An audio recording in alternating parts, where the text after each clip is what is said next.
What is the goal of the KGB group? All right, so it might not be a direct goal, but it does seem like that to, we'll say, foreign policy makers here. So the goal of the KGB group is to restore the borders and ultimate power of the fallen Soviet Union. After the Cold War, after Yeltsin's rule, you did, or you did see the economy go down. All right, so the economy is going down. Putin, the KGB group, they just want to restore Russia to its full glory. They want to be respected and seen as a world leader. Okay, currently right now in office you have a former KGB member. It's Putin. Okay, his name is Vladimir Putin, and Mr. Putin here, he's done quite well, especially establishing nationalism.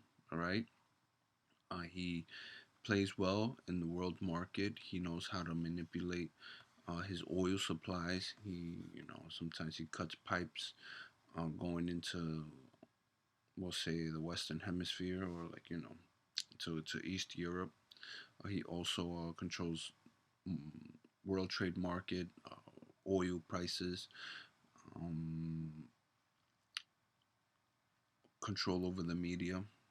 All right, so Putin is slowly establishing nationalism throughout his borders, throughout his governing territories. They're also forming relationships with other countries. Um,